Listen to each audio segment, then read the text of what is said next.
Hello and welcome sa panibagong episode ng SEO Kwentuhan kung saan pinag-uusapan natin yung mga lighter side ng SEO. At meron tayo ngayong guest speaker dito sa ating, I think ito yung huling podcast natin for this year, Coach Jello. Yes, oo. At maganda tong topic na ibibigay ng ating guest speaker. Yan. Na, Oo. na, none other than Miss Chris Escano. So, can you do the introduction, sir? Okay. So si Miss Chris ay nakasama ko to nung mga conferences pero I think sa Baguio yung pinaka in-invite nag-conduct sila ng conference sa Baguio. I think that's the first ever SEO Mm. conference sa Yung Baguio. nakaraan lang yan? Oh, nito lang to. Oo. Tapos na-invite niya ako doon and ayun, dun ko mas nakilala pa yung kanyang ginagawa and then yung expertise niya. So ang ganda ng topic kasi ngayon lang natin to matatouch, no? Yeah. About Oo. link building. So ito yung title niya, Link Building Simplified, paano maka-generate ng quality backlink. Welcome sa episode natin ngayon dito sa ESO Kwentuhan, Miss Chris. Hello. Hello. Yes. Hi. Thank you so much for having me and I'm excited. Iyan. Okay. Sige, ma'am, paano ba natin maganda simulan? Siguro, introduction sa sarili, tapos, paano mo ba nasimulan yung SEO journey mo? Okay, sure. Hi everyone, I'm Chris and well, I am a link builder. I specialize actually sa off-page SEO, though I also do on-page and technical. Currently, I am working for Hunter.io. Tapos, meron din akong small agency, link building agency. Tapos, we're growing it into a digital PR and a full-service agency. Paano nga ba ako nag-start sa SEO? I think it was way back 2016, nag-aaral ako and I got like yung writing gig. Hindi ko alam na SEO yung ginagawa ko noon. So yung client ko asks me to write articles and then may mga certain keywords. And after noon, he asked me na mag-reach out through email sa mga website owners. Tapos ipalink yung articles namin or mag-publish kami ng articles sa sites nila. So it's parang after 2 years before I found out na SEO pala yung ginagawa ko. So after nun, part-time lang ako na matuto sa SEO. Nag-part-time ako for SEO for affiliate sites actually. Tapos hanggang sa natuto na ako and during pandemic, since hindi na tayo makalabas na mag-work, I gave up yung work ko as an engineer.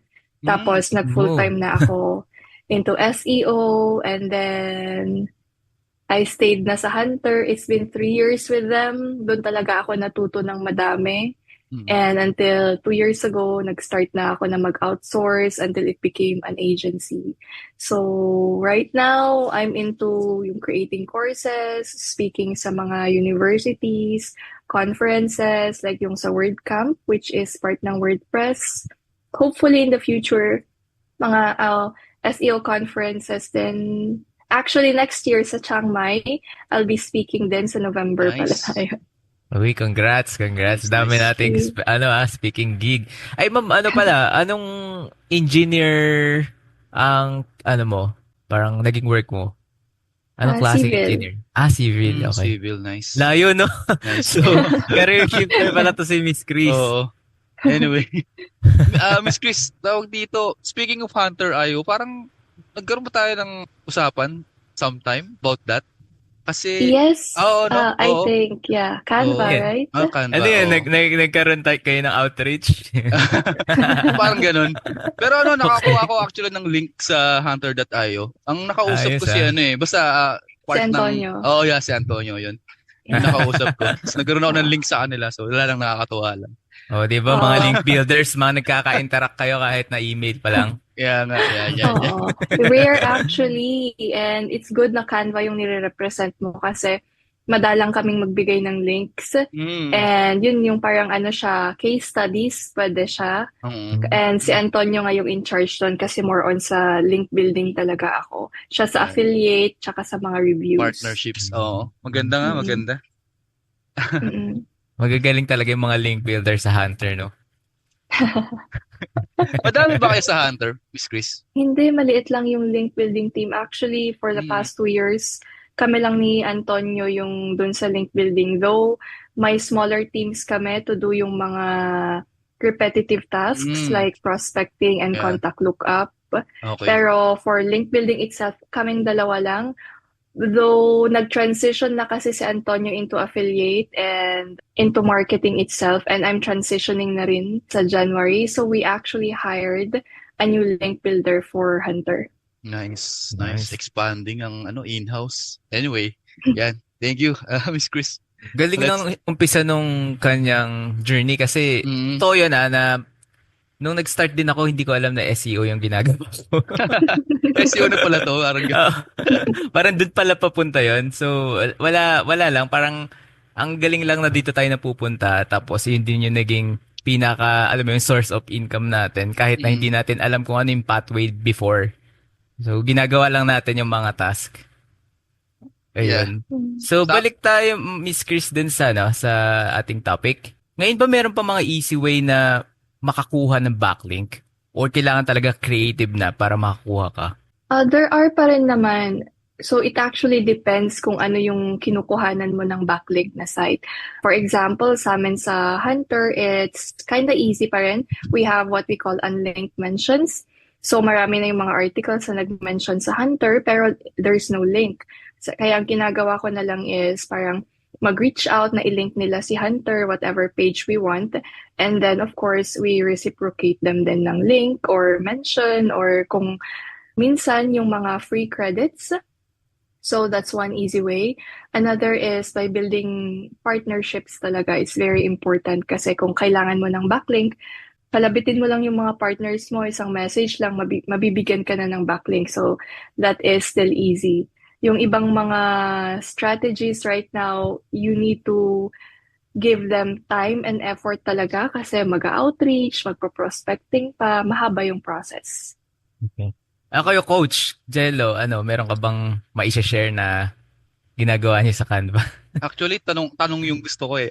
Kasi Okay, tawag okay. dito, kasi if ever na, kunyari, medyo matagal na, kunyari, situation ni Miss Chris, medyo matagal na siya sa industry. Iniisip Mm. ko yung para dun sa mga bago, yung parang Oo. may madaling way pa ba? Kasi for the most part, yung outreach kasi is more on building connections and networking for the most part. But paano kaya yun, Miss Chris, if ever na bago pa lang akong link builder?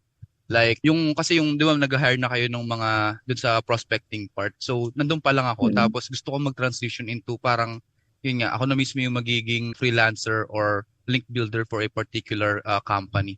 So, may tips ba kayong mabibigay dun? First tip I would say is to build your portfolio. Kung wala ka pang portfolio since beginner ka, punta ka muna sa LinkedIn. Make sure na maayos yung profile mo, ilagay mo yung expertise mo. Kasi LinkedIn is an easy opportunity, link building ang pag-uusapan. Pero there's a lot of scammers, ang daming mga fake profiles. So make Oo. sure na totoo yung profile mo, andun yung details mo. Tignan mo yung mga industry leaders kung paano yung mga profile nila, gayahin mo, and then make it as detailed as possible para kapag nag-search ka sa LinkedIn, kunyari, nag-search ako ng employees ng Canva. So I'll just check Canva, tapos tignan ko kung sino yung most appropriate person na i-reach out for link building. So tignan mo kung sino yung sa outreach or sa SEO or partnerships, sila yung i-reach out mo. So by the time na na-receive nila yung message mo, kapag nakita nila na maayos yung profile, more often than not, magko-connect mga yan and then you can start talking and you can actually easily build a partnership or kahit isang link exchange lang muna. Now, when you have your your first collaboration, ang tip ko is make sure that you reciprocate. Kasi marami yung pag nakuha na yung link, Babay hindi na. na sila Oo. magre-reply. Oo. So, nakakasira ng pangalan yun. Make sure na maging, una pa lang, maging reliable na kayo sa industry para magtiwala yung mga tao sa inyo. And next time, pwede nyo ulit gawin yun. Once na meron na kayong LinkedIn profile, as much as possible, gumamit kayo ng business email. Kasi kapag regular email, hindi kayo pasasalihin sa groups or yung trustworthiness is a lot lower. Yeah. So kung may Oo. company email kayo or business email, mag-join kayo maraming mga Slack group. So that's one of the fastest ways to get backlinks actually kasi andun na yung mga representative backlink speakers mismo ng mga companies. And it's very fast. Minsan, kapag nakausap mo sila at nag-agree kayo, you can get your link in just a few minutes. Nice, So nice. those are easy, even for beginners, kasi yung mga link builders ko when they're starting out, doon ko sila pinapunta and doon sila nag-build ng profile din nila. Nice. Nagre-reply ka, Miss Chris, sa ano? Hi dear. Hi, dear. Lagi No. sa LinkedIn. Ang ano sa akin, lalaki siya, 'di ba? Tapos magme-message sa akin, "Hi dear." Actually, maraming ganon. Madami, no? Hindi lang sa LinkedIn, actually sa Facebook sa akin, ang Dami rin, no? dami. So kapag ano mo, hi dear, hi dear, hi dear, ang dami, lalakero ka na bigla. Yes, Sir Gab. Susunod tayo sa second question. Thank you, Miss Chris. Natatawa pa ako. Anyway, so 'di ba ngayon uso na yung parang personal I mean yung persona mo talagang ginagamit. Pero before parang ang suggestion ng mga nagli-link build parang gumawa ng persona para dun sa fake persona basically para dun sa business na yun. So hindi na ba gumagana yung ganong strategy? Gumagana pa rin, pero it depends kung ano yung niche. So for affiliates, gumagana siya kasi syempre for affiliate, hindi mo naman lalagay na ikaw yung may-ari ng website. Oo. So gagawa talaga ng persona. It still works as long as you build the profile of that persona. May LinkedIn, social media, email, everything, photos na nag-represent sa person na yun. And not just one photo, kailangan marami kayo. So usually bumibili lang ng stock photos for those and it is still working. Unless merong certain person na hahalongkatin lahat-lahat. Pero it's rare naman. Ayun. Eto, meron akong nakikita palagi pinopost si Miss Chris sa Facebook pagka naghahanap siya ng link. Parang, pero tatanong ko na rin, ano ba yung mga metrics na tinitignan mo para masabi natin na worth it yung backlink? First of all, ang unang tinitignan ko is yung website mismo. Do they have services? Do they offer any products? Kasi it means that website is legit. Pero kapag parang blog lang siya, I have to check din. Sino ba yung persona nila? Totoong tao ba yan? Or gawa-gawa lang? And link farm ba siya? Kasi you have to check sa Ahrefs din kung paano yung ratio ng backlink sa referring domains. So usually, the good one is, ang sa akin, 10% lang dapat yung referring domain yung backlinks dun sa referring domain. Kasi kapag 50-50 na yan or mas malaki pa, it means link farm siya. Another thing that I check is actually yung organic traffic. And not just yung kung ano yung organic traffic nila. So, we have to check the source. So if, for example, ang kailangan kong traffic is from the US, so dapat yung majority ng traffic nila is from the US. At least 50% of their traffic should be from the US. And you also have to check the trend. Ano yung history ng traffic nila? Pataas, pababa, pabagsak ba yung traffic nila or pataas? So, pag ako yung namimili, usually yung tinitignan ko is yung pataas. Kung may dip man, I have to check kapag si Google yung may pakana nun. Kapag si Google, I can consider if they are recovering naman. And then, another thing that I would check is paano yung mga articles nila. I usually go for sites na may evergreen articles. So, around 2,000 words, pataas. Pero kung may mga 1,000 word articles sila, it's okay then. Depende sa topic. And also, I check kung ano yung topic. Is it kalat-kalat ba? Madami. Madami? Chop Or suey. they focus? Chop suey talaga. Na-miss ko yung chop suey. Yeah. So, pag ganon, I don't go for it kasi parang wala kaming makukuha. Now, pag tingin ko na meet naman lahat ng requirements na yun, pupunta na ako, magcha-check na ako dun sa sa topic. So, titingnan ko yung keyword ko kung na-mention ba or related keywords. Usually, gamitin mo lang si Google. Check mo yung site and then kung na-mention yung keyword mo doon. Now, kung marami siyang mentions, titingnan ko rin yung page traffic, which is very important these days for quality links. At least 10 ang tinitignan ko. Depende rin sa publishing date.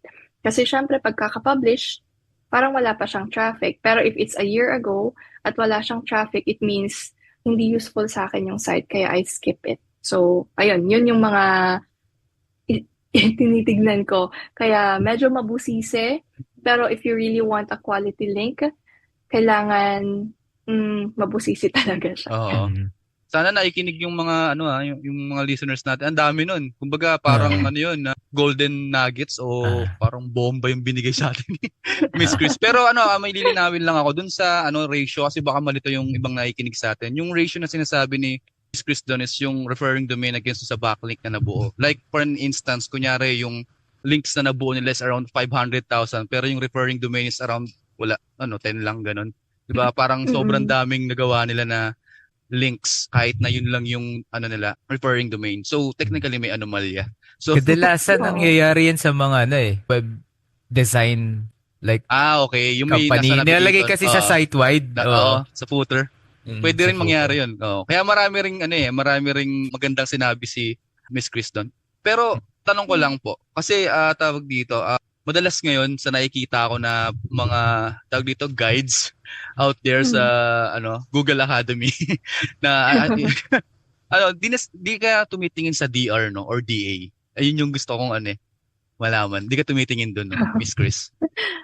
I check, pero for me kasi vanity metrics lang si DR. Nice. Oo, tama.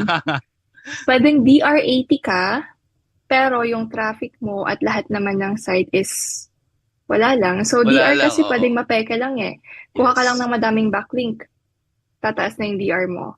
Kaya more of, lang siya, parang nasa list ng priorities ko. I actually link sa mga DR30 websites. Nice. Kung makikita ko yung growth nila is maganda at maayos, I go for it kasi ang importante is the relevance rather than kung ano man yung DR or DA. Although ang daming mga bagong website owners na DR tsaka DA talaga yung basis nila for links. Kaya nga Kasi meron kong client na nga lang 0.6 yung alam mo yun, Sir Gab, yung pinost ko nung nakaraan. Pero na lumilipad yung kasi di ko siya binubuan talaga ng links dahil technically local SEO lang naman siya or sa Australia. So di ko na siya mga foundational links lang. But yun, ayan may linaw na yung DADR debate kung bakit hindi na siya ganun ka, alam niyo na. Kasi pwede siyang ma-manipulate. Anyway, back to you, Sir Gab. Kaya meron bang mga niches na talagang sobrang hirap makakuha ng backlinks? Yes. Ang daming mga tabu. One is yung mga, say for example, nagbebenta sila ng mga, say, Facebook likes, YouTube likes, followers, mga ganyan. So, kahit ako ay ayokong mag-link sa mga website na ganon. Cannabis, Yan. sobrang hirap mag-link. Crypto is also a taboo. Ang hirap mag-link. Casino, mahirap mag-link, pero ang mahal ng isang link for a casino link. And saan pa ba mahirap? I think for other sites na aside sa US, I have Canadian clients. Ang hirap makakuha ng links kasi iba yung traffic ng Canada. Also same for Europe. So it's not just niche-based but kung saan din manggagaling yung traffic. So mahirap yung mga yon. On the other hand, yung mga madadali is like mga general sites like home improvement. SaaS, sa akin, since matagal ko nang ginagawa, madali. Pero according to those who are just starting out, mahirap daw makakuha ng link sa SaaS kasi you have to establish yung reputation muna ng company that you're representing. Yung brand. Okay. Since pinag-uusapan natin yung mahirap na part, no? Ano yung pinaka-challenging sa link building process para sa'yo? Challenging. I think it's more of the negotiation kasi it always depends or nagbabago talaga siya. Hindi siya yung parang constant. So, pwedeng ngayon pumayag yung ka-link exchange mo tapos biglang later, ika-cancel nila. Sometimes yung sa mga guest posts namin, nag-agree na kami sa lahat tapos naka-ready na.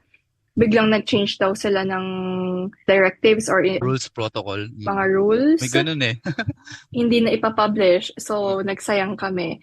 Minsan, nagbigay na kami ng link. Hindi na nagre-reply. Hindi na binalik yung links namin. So, ayun. It's more on the negotiating part tsaka magpa-live ng links ang pinaka-challenging. Okay. Bandang dulo na. Kala ko yung pinakamahirap yung mag-send ka ng dispute. Kapag, nagagawa nyo ba yun? Nakakapag-file ba kayo ng dispute? Kunyari sa PayPal, Mm, kapag hindi nilagay yung link. never pa naman namin na-encounter kasi kapag sa paid link naman, more often than not, nabibigay yung link. So, bigay Napapublish, muna okay. nila yung link before kami magbayad. Or pwede rin magbayad muna kami, tapos i-publish nila. So, for that naman, you really have to choose wisely. Yung mga may pangalan na doon kayo kumuha ng mga paid links ninyo. Wag yung mga hi dear dyan. Okay, so para naman doon sa mga nakikinig sa atin na bago, yung mga hindi familiar sa Black Hat, tingin mo ba gumagana pa yung Black Hat technique para sa link building? I think yes, pero it's very risky. Kaya I do not really recommend na mag-black hat tayo, especially if you're working in-house or Yan. Oh. you're trying to build a reputation.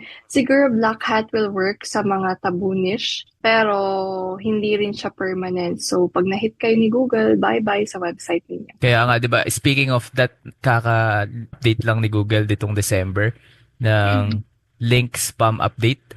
So, malamang marami na naman tinamaan ng mga nagli-link building na Black Hat. For sure. Yeah, totoo yan.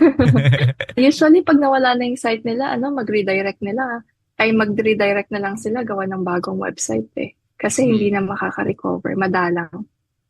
Oo, tama nga. Pero kapag nag-redirect ka sa new domain, hindi kaya napapasa yung ano nun? Yung negative effect previously dun sa isang website? Well, another topic na to, I'm sure. Pero ikaw, ano yung idea mo doon, Miss Grace? Never tried, pero na-experience ko kasi or nakita ko yung mga ganyan sa mga, yun nga, sa mga casino, crypto, gambling, mga cannabis. So, sa kanila kasi okay lang na maipasa. Kasi pag na-hit ulit sila, new site ulit. Ayan. Kumbaga, meron So, naman silang naka-prepared na iba pang I-backup, domain oo. or mm-mm. websites. Kasi yung Ulit lang. importante naman sa kanila is yung sa conversion nila eh. Hindi yung sa sa metrics lang talaga. Kaya okay lang kahit nahihit sila every 2 months, every month Ayan. pa yan. Yeah. Minsan, 1 month na yun, solid income na yun na kuha nila. No, after mag-redirect, bago pa ma-detect agad ni Google. So, I think worth it yun para sa mga ganong websites talaga. Yes, Okay. totoo. Alright. So, eto, alam ko magaling ka sa pag-build ng mga partnership. Paano mo gagamitin ng partnership with influencers or thought leaders para makakuha ng quality links? Yan, di ba, doon sa pag-speak mo, nakakakuha ka ba ng mga partnership or backlinks dyan? Yes, partnerships, links, clients. Dami, no? Nakakakuha naman. So, when it comes naman sa mga partnerships sa influencers, it's more of the mentions. Say, for example, sige, si Julian Goldie. He is one of the thought leaders and link building din siya. So, he has episodes dun sa YouTube niya where he specifically mentions Hunter. And yung episode na yun sa YouTube is also published sa my article din together with the YouTube video sa website niya wherein Hunter is mentioned and linked many times actually. So that's one way na makakuha kami ng link for free. We also use influencers na maging affiliate partners namin. So for influencers or those who are blogging and yung mga nagsusulat, if they are doing that frequently, we actually make them our affiliates. So, of course, i-mention nila yung Hunter with a link sa affiliate nila dun sa mga sinusulat nila. So, it's a win-win situation. They will get commissions for whoever signs up using their link. And also, Hunter gets the link from those articles na hindi kami gumagastos, but in a way, nagkakaroon pa rin kami ng publicity. And when it comes naman sa thought leaders, kunyari, lang kami, bigyan namin sila ng credits and then shout out kanyan or mention sa mga Facebook pages nila. It also works not in terms sa backlink sa mga Facebook pages but in terms sa conversion, it works. Yun. Oo nga I think it's isa sa pinakamagagandang skill talaga ng link builder, yung pag-partnership tsaka network. Kasi hindi lang links, minsan yung nakukuha mo dito eh. Minsan pag client, partnership nga na ganyan. So, speaking of Julian Goldie, no? Isa rin siya sa mga pina-follow ko na SEO na talagang new, parang kumbaga sila yung mga bagong, gumagawa ng mga strategy. Ngayon, nasa AI naman yung pina-focus niya. Then, previously yun, about link building nga. So, tama. So, may quick question ka ba doon, Coach Jello? Wala na humahanga lang ako ng sobra kay Chris for building all of this. Yung parang kasi pag nagkaroon ka na ng partnership tsaka ng network, parang ecosystem na yan eh. 'Di ba? Na parang whenever you need something from this specific person, 'di ba? O kaya kahit di mo man kailangan, minsan sila na nag-o-offer eh. 'Di ba? Lalo na kapag nakilala ka na talaga sa ginagawa mo. And yun nga, yung sinabi rin ni Miss Chris kanina about building yung portfolio sa umpisa pa lang. Kasi ang LinkedIn parang social media yan ng mga professionals eh. So, magiging goldmine siya if along the road makatagpo ka sa mga seminars o kaya sa mga pupuntahan mong conferences ng mga partnerships katulad nga nito. So, yun yung magiging parang point of contact nyo. Madalas, can I have your LinkedIn? Gano'n. Kaya email for sure kasi yun nga. Pero yun, gusto ko lang makinig kasi dahil ko rin natututunan. Thank you, Miss Chris. Kapaka galing talaga nito ni Ma'am sa partnership kasi sa totoo lang kaya ko rin siya nakilala is naka-link build siya nung parang ano ba tawag dito? Tinuturuan ko ng SEO. So parang inintroduce niya ako that time sa kanya. So ayun. 'Di ba yun yung partnership na talagang kailangan natin, hindi lang yung para makakuha ng link, dapat kumbaga connection talaga dito sa industry, yun ang pinakamahalaga. Yes. So speaking of that, meron ka bang tips sa pagbuo ng long-term relationship? No, not just sa website owners but pati sa mga tao dito sa industry. Oh, yes, definitely. Meron naman. The first thing that I always tell people, kahit yung mga staff ko is, make sure na you're reliable. Hindi pwede na one way lang lagi ang link building. It has to be two-way. So, whenever you tell someone something, you have to deliver. Hindi pwede yung kuha ng backlink, hindi ka na magre-reciprocate. Kasi for me, Instagram na lang yata yung medyo private pa sa akin. Pero sa Facebook, napasok na eh.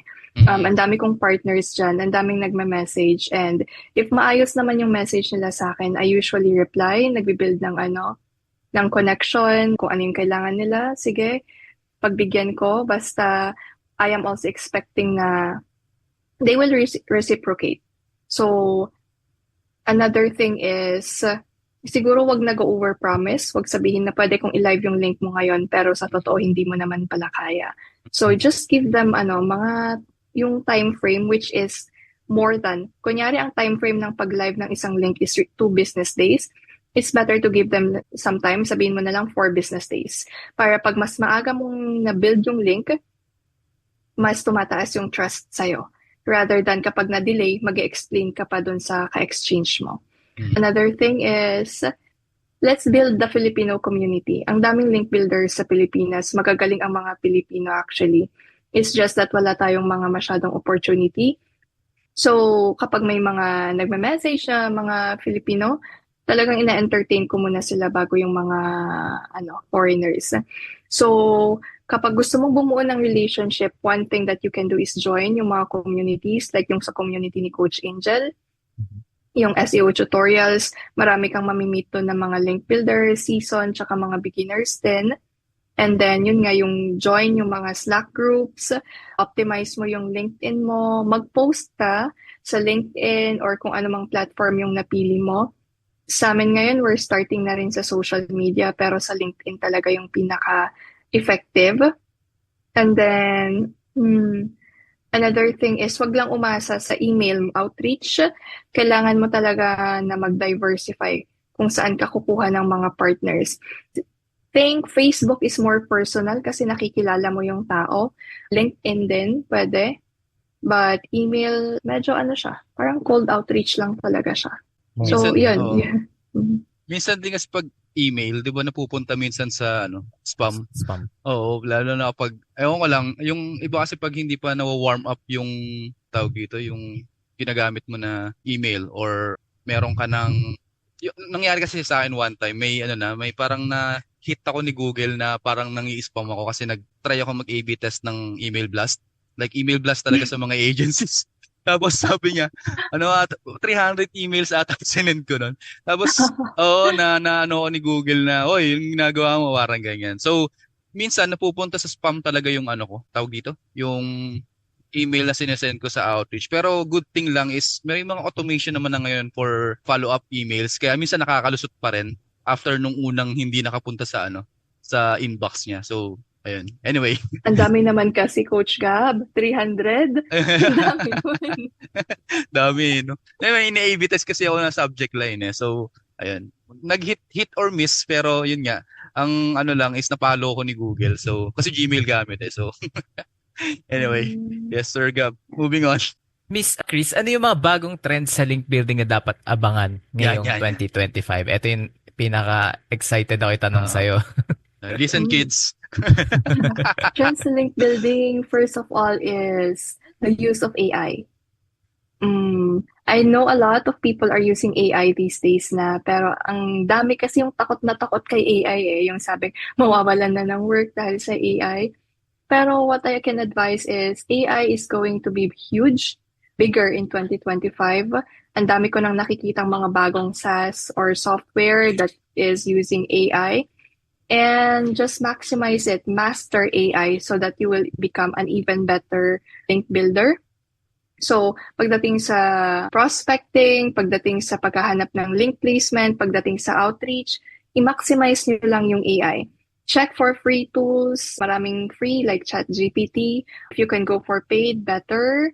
And also check kung ano yung mga pwede nyong gawin. Actually, in-include ko siya sa course ko kung paano maghanap ng placements using AI, maximizing AI sa paggawa ng mga email copies, sa pag-reply sa mga messages. So, that's one thing that you have to look forward to in 2025. Another thing is, I think one of the trends is going off email outreach. Kasi for now, I think email outreach is becoming, let's just say, too congested. Parang lahat na lang nagre-rely sila sa email when it comes to outreach. But I think LinkedIn will be maximized in the coming year. Nakikita ko na siya right now. And also when it comes to link building, digital PR will absolutely be one of the game changers. A lot of people nag-switch na sila into digital PR to build their links. Popular siya before and then parang bumaba yung trend, but nakita ko na paakyat ulit siya. Parang halos lahat, even the big guys, they are switching into digital PR. And another thing siguro, link building, SaaS would still be big, pero one of the niche that you have to explore is e-commerce. Okay, ayun. Ang daming nabigay na kaabang-abang na Yeah, trend man. sa link Oh. building for Nice, 2025. Siguro, last question para sa topic natin, Miss Chris. Dun sa mga nakikinig sa atin kasi madalas bago eh. So, I know sila, mas madaling mag-start. Tama ba ako? Mas madaling mag-start kapag link building yung task mo sa SEO? Or hindi rin? I think depende rin sa skills, 'di ba, ng mga tao. Pero sa tingin mo paano ba yung way para mas maging less intimidating ang link building para sa mga beginners? One of the ways para maging less intimidating is to learn SEO as a whole muna. Hindi naman nice. kailangan na maging expert ka talaga eh. Pero take a dip lang kung ano ang on-page SEO, ano ang technical SEO, alam mo lang yung mga terminologies, how they work. No need na ma-experience mo naman if you really want to become a link builder. And when it comes to link building, you have to know your basics. Bago pa kayo pumunta sa mga advanced or sa mga trending na mga strategies, you have to know your basics muna. You have to know how to identify a good website from a bad one, ano yung mga metrics, ano yung mga gusto ni Google. And I would say na it's good to have internships then. Kasi learning is different from experiencing it. So it's either you can be an intern or you can have your own website, mag-practice ka doon. And if you're starting out as a link builder, don't expect a huge salary muna. Siguro pumasok ka sa mga agency or sa mga maliliit na company who will teach you yung mga strategies nila, kung saan ka pwedeng mag-experiment, itry mo yung mga alam mo na. So, you would really be lucky siguro kapag nakahanap ka ng maayos na client, na hahayaan ka na mag-experiment or makagawa ng mistakes. But it's okay. Mistakes happen whenever you're starting something out, and don't be so hard on yourself siguro pag nagkamali ka or may mga kapalpakan kang nagawa sa link building mo, para hindi ka masyadong ma-pressure. Kasi the more pressured you are, mas hindi ka makaka-perform kasi ang iniisip mo na lang is paano ka makakabawi or paano mo magagawa ng maayos. So, take it easy. Yun yung masasabi ko sa mga beginners. Importante is you are growing and you are trying your best na matuto. So, step by step siguro, pag starting ka sa link building, mag-umpisa ka muna sa prospecting. And then, after prospecting, step by step, kung paano maghanap ng best contacts, kung paano mag-communicate, kung paano gumawa ng emails, kung paano gumawa ng messages sa LinkedIn. So, gawin mo siya step by step, wag mong hakutin lahat in one go. Yun. Mhm. Nice. Napaka on point nun, Coach Lalo, ng mga sinabi ni Miss Chris, no? Lalo na dun sa pinakauna niyang sinabi, yung alamin muna yung ibang aspect. Mm-mm. Kahit yung theoretical lang muna, para alam mo kung para saan ba tong ginagawa mo. Kasi alam nyo ba guys, meron akong kakilala na I think 5 or 7 years na siya nag-link building, pero hindi niya alam kung ano yung ibang aspect, kung para saan yung gano'n. Tapos nung napunta siya dito sa agency, natuto siya na ay para dun pala yung ginagawa ko na yun. Ganun. So, nare-realize nila yun. I think dapat mas maganda na alam nyo muna yung basic dito sa SEO bago kayo magpunta dun sa yung nagugustuhan nyo talagang aspect. Yun. Diba? Maganda yung keyword na yun, Coach Gab. Kasi kapag dinip mo yung toast mo sa tubig, 'di ba? Malalaman mo kung malamig ba o mainit, 'di ba? Minsan malalaman mo rin kung saan yung gusto mong path, like pang link building ba talaga ako or baka mas gusto ko yung technical SEO, 'di ba? So maganda rin yung sa umpisa pa lang, kumbaga general view kaagad yung makita mo. And ito, isa sa mga tip talaga na para maging less intimidating yung link building para sa beginners is yung course ni Miss Chris. Miss Chris ba? Ayun. Gusto mong Oo nga. i-plug yung course na i-release mo? Oh yes, we are launching a link building course on January 5th. Actually, nag-pre-sale na kami and na-sold out, but for SEO Kwentuhan community, mag-release ako ng bagong sale. It will be 60% off. Merry Christmas, everyone. Uy, Merry Christmas. Napaka-generous yan. Pakabait. So, from 249 sa advance, it's going to be 99 na lang. And from 149, it's going to be 65 na lang, I think, for the beginner course. This is called the Link Building Blueprint course, which will teach you the step-by-step way kung paano ka maging link builder, kung paano mag-link building. So it will start from the basics, just as I mentioned kanina, kung mag-mention lang kami, short discussion lang on on-page SEO, technical SEO, and then we will jump into link building, the basics.